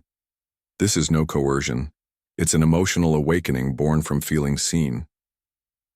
The Hawthorne effect taps into our deep need for recognition and connection. When others watch attentively, we become more aware of our actions and more willing to improve. Not because we are forced, but because we feel cared for. It's the difference between a cold glare and a warm gaze. One pushes us away, the other pulls us in. This effect is a treasure for anyone who wishes to influence, persuade, or lead. By simply showing genuine interest and making others feel that their actions matter, you create an invisible force that inspires change. The power lies not in grand speeches or commands, but in the subtle presence of attention and acknowledgement. Emotionally, this technique weaves a delicate thread of trust and respect. People begin to feel important, capable, and motivated. They know they are not alone or unnoticed. Their efforts are part of a greater story that you are witnessing and valuing. Yet the Hawthorne effect requires sincerity. It cannot be faked or manipulated superficially without losing its magic. Authenticity in your attention and care is what ignites this change. Think of it like a spotlight on a stage. When the light is warm and inviting, performers step into their best selves. When the spotlight feels harsh or indifferent, the stage dims. So, next time you seek to influence or inspire, remember the power of your gaze. Watch not to control but to care, and watch how people transform in the glow of your genuine attention. The conversational echo. In every conversation there lies an invisible thread, a delicate vibration that binds speaker and listener in an unspoken rhythm. This is the essence of the conversational echo, a psychological phenomenon where repeating or reflecting a person's words back to them creates a powerful sense of connection and understanding. Imagine standing in a vast canyon and hearing your own voice bounce back, softened and familiar.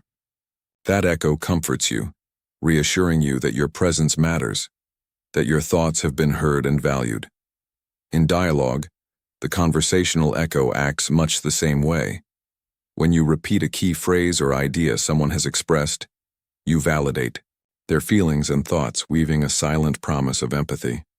Emotionally, this technique reaches deep into the core of human desire, to be truly seen and understood. We all crave this. When our words are mirrored back to us, not as mimicry, but as meaningful reflection, a subtle trust blossoms. It's as if the other person says, "I hear you, I get you, you are not alone." The power of the conversational echo lies in its gentle influence. It disarms defensiveness and opens hearts by creating an emotional resonance. People soften, lower their guard, and feel safe enough to share more honestly. This is where genuine persuasion takes root, not through argument but through heartfelt connection. The echo is more than repetition. It's a mindful response. It involves listening with intent, catching the emotional undercurrent of what is said, and then offering it back in a way that confirms and amplifies. Like a musician tuning to the subtle notes of a song, you tune your responses to the listener's inner melody.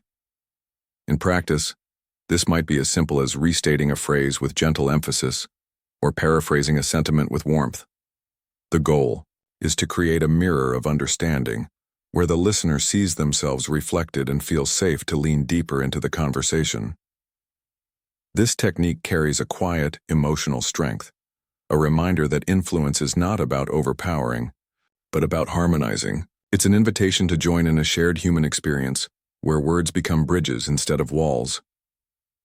So as you engage in your next conversation, listen closely for the moments to echo. Let your words be a soft reflection, and watch how connection and influence grow, not from force but from the gentle power of being truly heard. The false choice frame. At the heart of every conversation, our minds crave clarity, an answer, a path, a way forward. Yet what if the very choices presented to us are crafted not to offer freedom, but to gently steer us toward a desired conclusion?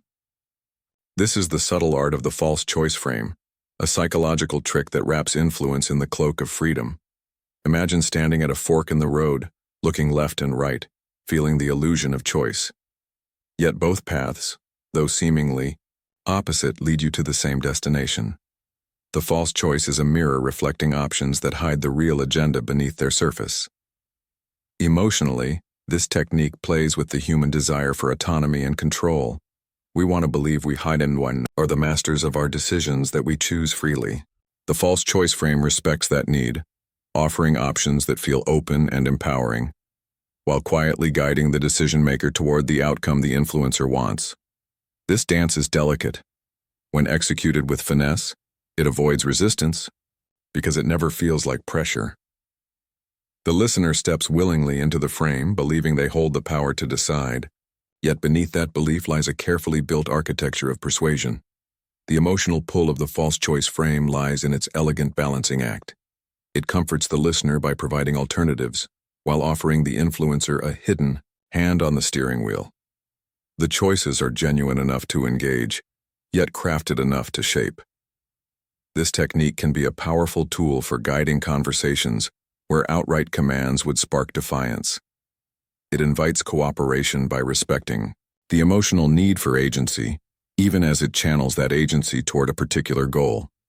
But there is an unspoken responsibility in using this power. The false choice frame must be wielded with integrity, ensuring that the options offered are fair and that the listener's autonomy is honored, even within the constraints of the frame. Imagine the emotional landscape this creates. A space where trust and subtle guidance coexist, where influence is not a battle of wills but a dance of minds moving in harmony. So as you navigate your conversations, consider how you present choices. Offer freedom that feels real, even when gently guiding the way, because true influence respects the heart's yearning for control, even as it shapes the path ahead. Confidence before content. There's a magnetic force that pulls people toward a voice, not just what is said, but how it is said. This force is confidence, a powerful current that flows beneath every word, shaping how messages are received before the message itself even lands. This is the principle of confidence before content, the undeniable truth that belief in oneself is the first, most compelling form of persuasion. Imagine entering a room where two voices rise, one shaky and uncertain, the other steady and sure. Regardless of the facts spoken, the steady voice naturally draws attention, inspires trust, and commands respect. It's not arrogance, but a quiet conviction that anchors every sentence. Confidence is the invisible thread weaving through the listener's mind, telling them, "This matters. This is worth hearing." Emotionally, this principle speaks to our human need for certainty in a chaotic world. When faced with doubt or complexity, we seek anchors, people who hold themselves firmly, whose conviction assures us we are on safe ground. Confidence creates that emotional safety, inviting openness and willingness to follow. But confidence is more than loudness or bravado. It's the harmony of inner belief and outward expression, the calm assurance that your ideas, your voice, your presence matter. It's the courage to own your story fully, even when vulnerability whispers doubts behind the scenes. This is why confidence precedes content. Before your words can plant seeds of change, before facts can shift beliefs, the emotional container holding those words must be strong. Without confidence, even the most brilliant insights fall flat, lost in a haze of uncertainty. With it, even simple truths take on weight and power. Think of confidence as the foundation beneath a towering structure. It supports and uplifts everything built upon it. Without that solid base, the structure wobbles. With it, the tallest, most intricate ideas stand proud and clear. When you speak with genuine confidence, you do more than communicate, you inspire. You light a fire of belief that sparks curiosity, attention, and trust. People feel your certainty resonate in their own hearts, compelling them to listen not just with their ears, but with their whole selves. So before you focus on the content of your message, cultivate the confidence that carries it. Stand firm in your truth, let your voice carry steady and strong, because true influence begins not with what you say, but with the unwavering belief that what you say matters. Vocal charisma. There is a magic hidden not just in the words we speak, but in how we say them, the rise and fall of our voice, the rhythm that beats beneath each sentence, the tone that colors every thought. This is the essence of vocal charisma, an unspoken language of influence that reaches far beyond mere vocabulary and logic. Imagine a voice that captivates like a melody, soft when it needs to soothe, strong when it calls to action, warm when it offers connection. That voice commands attention, not because it shouts, but because it resonates deep within the listener's soul. It is a voice that carries emotion, conviction, and authenticity, drawing people in with an almost magnetic pull. Vocal charisma is a bridge between the speaker's heart and the listener's, a conduit of emotion that words alone often fail to deliver. When you speak with vocal charisma, you breathe life into your message. Your ideas dance in the air, alive and vibrant. It's the difference between reciting facts and telling a story that lingers in memory. Emotionally, vocal charisma stirs something primal within us, a longing to connect, to be understood, to feel inspired. It transcends barriers and dissolves resistance, inviting trust and openness in the most subtle yet powerful way. It says, "I am here, I am present, and what I have to say matters." This power is not reserved for the naturally gifted. It can be nurtured and refined. It lives in the careful modulation of pitch and pace, in the conscious pauses that give weight to your words, in the warmth that softens a phrase, and the energy that lifts a call to action. It's an artful dance between control and spontaneity. Vocal charisma also mirrors your inner confidence. When your voice reflects your authentic self, your passion, your vulnerability, your strength, it becomes a beacon. Listeners don't just hear you, they feel you. And in feeling you, they open their minds and hearts. Think of vocal charisma as the soul of your conversation, the rhythm that makes your message not just heard but felt.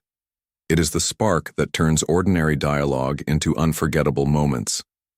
So, embrace the power of your voice. Let it carry your truth with warmth, strength, and grace, because true influence is not just spoken, it is sung, breathed, and lived in every tone you share.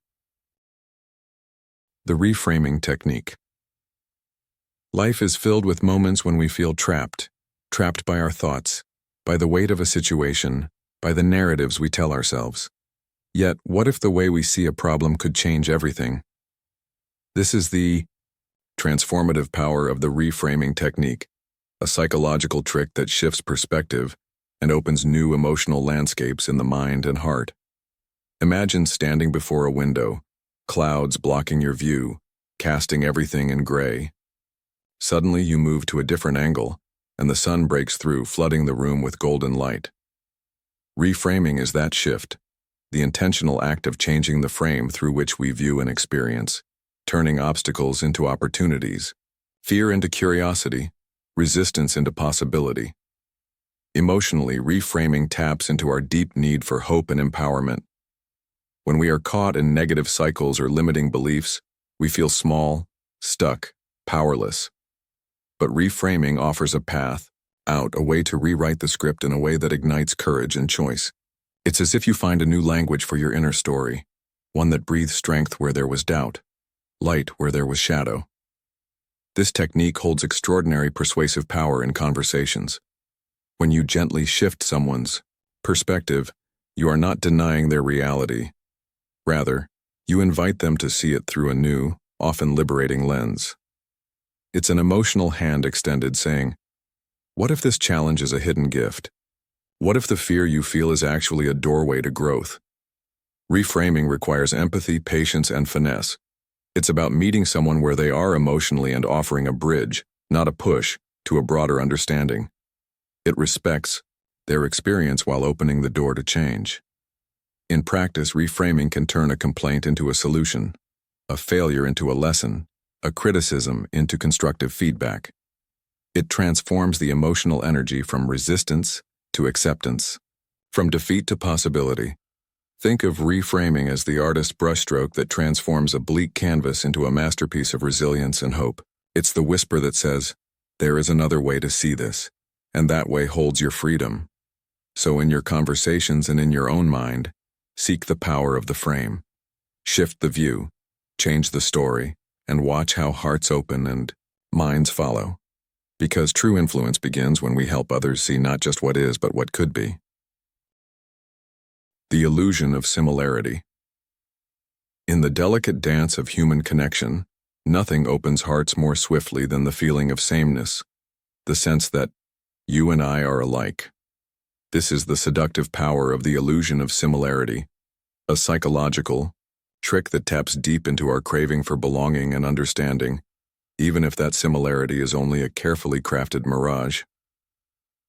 Picture two strangers at a party, strangers with vastly different lives, backgrounds, and beliefs. Yet, in their brief conversation, one subtly mirrors the other's phrases, shares a familiar hobby, or adopts a similar tone. Suddenly, a bridge forms, a shimmering thread of connection that convinces them they are kindred spirits. The illusion is complete. They believe they share more than they actually do. Emotionally, this trick reaches into the primal part of us that seeks tribe, acceptance, and safety. We long to be seen, to be understood, to be like those around us because similarity feels like a shield against rejection. When someone creates this illusion, they soften the barriers of suspicion and resistance, inviting trust and openness. The beauty of the illusion of similarity lies in its subtlety. It doesn't require grand declarations or falsehoods. Rather, it thrives in small, genuine-seeming cues that whisper, "We are alike." This whisper quiets doubts and ignites warmth, making influence flow as naturally as a conversation between old friends. But beneath this emotional warmth lies a powerful force of persuasion. When people feel similar to you, their minds open wider, their defenses drop. They listen, empathize, and begin to align with your ideas, not because they have been coerced, but because they want to. This technique reminds us that influence is not about forcing agreement. It's about nurturing connection. By creating an emotional resonance rooted in perceived similarity, you plant seeds of trust that grow into fertile ground for your message to take root. Yet, wielding this power carries a responsibility. The illusion must never become deception. Authenticity is the cornerstone. True similarity, even in small details, sustains the bond beyond fleeting conversation. Imagine this. In a world often divided by difference, the illusion of similarity is a gentle bridge, crafted carefully and compassionately, allowing two hearts to meet halfway. It is the emotional handshake that says, "You're not alone, I see you. We are connected." So as you step into your conversations, seek the threads of likeness, however subtle, to weave connection. For in the dance of influence, perceived similarity is the first step toward genuine understanding and heartfelt persuasion. Ask, don't tell. There's an almost magical transformation that happens when you shift from commanding to inquiring, from telling someone what to do to inviting them to share their thoughts, their feelings, their truths. This is the heart of the principle. Ask, don't tell. It's a subtle but profound way to influence, persuading not by force, but through genuine engagement. Imagine a conversation where instead of handing down decisions or opinions, you open a door with a question. You offer space for the other person's voice, their autonomy, their choice. Instantly, walls begin to crumble. The listener's guard, built up by past experiences of control or dismissal, softens, replaced by a budding sense of respect and partnership. Emotionally, this technique honors the deep human desire to be seen and heard, not as a passive recipient, but as an active participant. When you ask, you say, "Your perspective matters. Your feelings are valid. Let's find the answer together." This invitation taps into a powerful current of cooperation, making others more willing to consider your ideas because they feel ownership in the process. Telling can feel like a monologue, a one-sided decree that stifles trust. Asking, on the other hand, sparks dialogue, a dynamic dance where both parties lean in, curious and engaged. It is an emotional dance that fosters empathy, understanding, and ultimately influence built on mutual respect rather than obligation. Moreover, questions have a way of planting seeds, subtle nudges that lead the listener to arrive at conclusions themselves. When people discover an idea on their own, it becomes theirs, rooted deeply in their beliefs. This internalization is far more powerful than any external command. Picture the difference between a parent saying, "Do your homework now," and one asking, "How do you think doing your homework now will help you later?" The first feels like an order. The second invites reflection and choice. The emotional resonance of that choice makes all the difference. The art of asking is not just about words, but tone and timing. Soft curiosity over sharp interrogation, genuine interest over manipulation. It is the space where influence breathes, freely, carried by respect and connection. So next time you seek to influence, pause and ask. Let your questions open doors instead of closing them with commands. Because true persuasion grows when we listen first and lead gently. The rule of three. There is an ancient rhythm woven deep into the fabric of human communication, an invisible pulse that makes ideas stick, emotions deepen, and stories resonate. This is the power of the rule of three, a simple yet profoundly effective psychological trick that shapes how we understand, remember, and are influenced. Think of the countless moments in life where 3 words, 3 beats, or 3 images create an emotional crescendo. A punchline that lands, a message that echoes, a promise that feels complete. From fairy tales to speeches, from advertising slogans to heartfelt confessions, the rule of three is the silent heartbeat that makes language unforgettable. Emotionally, the rule of three taps into our love for patterns and closure. It offers balance, a natural completeness that our minds crave. When ideas come in threes, they create a rhythm that feels satisfying and trustworthy, as if the speaker has wrapped a gift with care and precision. Imagine hearing someone say, "Life, liberty, and the pursuit of happiness." Or, "Stop, look, and listen." The power of three creates a pulse, a cadence that carries meaning effortlessly. It's as if 3 points form a triangle, a strong, stable shape that holds weight and meaning. In conversations, the rule of three is a gentle but commanding guide, helping your message carve a space in the listener's memory. It simplifies complexity without diminishing depth, offering clarity amid chaos.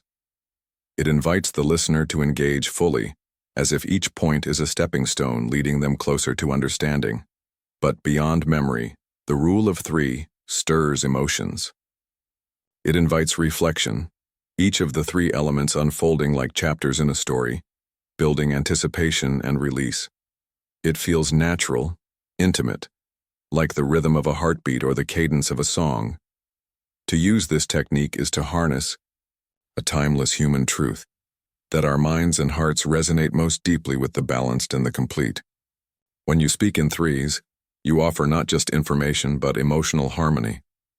Picture your message as a triangle, each point supporting the others, strong, clear, and unforgettable. With the rule of three, you don't just communicate, you captivate. So as you shape your words, remember this. 3 is more than a number. It's a bridge between your mind and another's heart. Use it wisely, and watch your influence deepen, your ideas take flight, and your connections grow stronger with every carefully crafted trio. Body language leads. Words can inform, but it is the language of the body that truly commands attention, stirs emotions, and shapes the course of any conversation. This silent, powerful force, body language leads, holds the key to influence, far beyond the spoken word. Imagine walking into a room where a person stands tall, shoulders relaxed, eyes steady and open. Their presence fills the space not through noise or argument but simply through the way they hold themselves. Before they speak, they have already told a story of confidence, calm, and control. The body, in this moment, leads the conversation, sets the tone, and shapes expectations. Emotionally, body language speaks directly to the subconscious. It bypasses skepticism, slipping under the radar to plant seeds of trust, authority, and connection. When your posture aligns with your intentions, when your gestures flow naturally with your words, you become not just heard, but felt. The listener doesn't just process your message intellectually, they absorb it viscerally. This trick of leading with body language is the art of being congruent, where every movement, every glance, every breath carries your truth. It's the unspoken promise that what you say is authentic because your whole being backs it up. And in human interaction, authenticity is magnetic. It pulls people in, breaks down resistance, and builds a bridge of empathy. The dance of body language is subtle but profound. A firm handshake, a genuine smile, an open stance. They are the notes in a silent melody that invite others to lean in, to trust, and to follow. Conversely, slouched shoulders, averted eyes, or crossed arms whisper doubt and distance, closing doors before a word is spoken. Understanding that body language leads means recognizing the incredible power of nonverbal cues. It means taking control of the story you tell before you even speak. It's about harnessing this emotional undercurrent to guide conversations naturally and compellingly. Picture the moment when your body leads and your words flow effortlessly behind. Your presence becomes a beacon, your confidence a shield, and your sincerity a key unlocking open hearts and minds.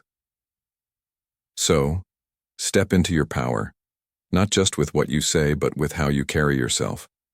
Let your body lead the conversation, and watch as influence follows, silent, sure, and deeply felt. And control the ending. In every conversation, the final moments linger long after the words have faded. The ending is the emotional imprint, the last note in a song, the closing scene in a film, the lasting shadow on a memory.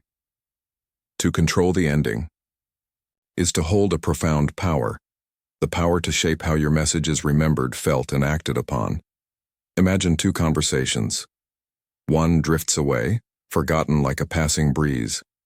The other burns brightly, echoing in the listener's mind, stirring feelings and stirring decisions. The difference lies not just in what was said, but in how the dialogue was closed, how the final words landed, how the emotional weight was carried. Emotionally, endings are the crossroads where influence crystallizes. The listener, having absorbed ideas and emotions, looks for a final signal, a thread to hold on to, a feeling to carry forward. When you guide this moment intentionally, you craft a conclusion that resonates deeply, planting a seed of commitment or curiosity that can grow long after the conversation ends. Controlling the ending doesn't mean dominating the narrative or forcing a conclusion. It means guiding with subtlety, offering clarity, reassurance, or an open question that invites reflection. It is the art of leaving a door slightly ajar, so the listener steps through it on their own terms, motivated by the impression you crafted. This control is like directing a play's final act, where every gesture, every phrase is purposeful and charged with meaning. It's an emotional crescendo, a moment of connection that transforms fleeting words into lasting influence. Consider the power of a well-timed pause before your closing statement, the softness or firmness in your voice, the look in your eyes that says, "This matters." These nuances wrap your ending in emotional richness, making it unforgettable. By mastering how you close, you gift your listener a takeaway, a feeling, a thought, a spark that lingers long after the last word. You shape not just the conversation, but its ripple through time. So as you navigate every dialogue, remember, the ending is your final embrace, your lasting touch. Control it with care, with heart, and with intention, because in that moment, your influence becomes immortal. Circle back to touch. There is a profound, often silent thread that weaves through human connection, one that starts and sometimes ends with the simplest gesture, a touch. To circle back to touch is to return to this primal language, to harness the deep emotional power that physical contact holds in the dance of influence. Picture a conversation unfolding like a river, flowing with words, ideas, emotions. Then, at a crucial moment, a gentle touch, a hand briefly resting on an arm, a light tap on the shoulder, sends a ripple beneath the surface. This small act is a subtle signal, an unspoken message that says, "We are connected. I see you. I am here with you." Emotionally, this return to touch rekindles trust and warmth, grounding abstract words in tangible reality. Touch is a universal language of comfort and belonging. It disarms defenses and opens hearts. When you circle back to touch at the right moment, you remind the listener that influence is not just intellectual, it's deeply human. This isn't about intrusion or manipulation. It's about honoring the profound connection that touch fosters. It is the closing of a loop, the gentle reaffirmation that what has been shared is real, felt, and reciprocal. In this way, touch becomes a bridge between minds and souls, sealing influence with an emotional signature that words alone cannot achieve. Think of a teacher who, after a challenging lesson, places a reassuring hand on a student's shoulder, ATI, silent encouragement that says, "You can do this." Or a friend who, after sharing a painful story, reaches out to squeeze your hand, offering solace without a single word. These moments linger, planting seeds of loyalty and openness. Circling back to touch is the final chord in a symphony of influence, a moment where your presence, your intention, and your care become palpable. It reminds both speaker and listener that true influence is felt, not just heard.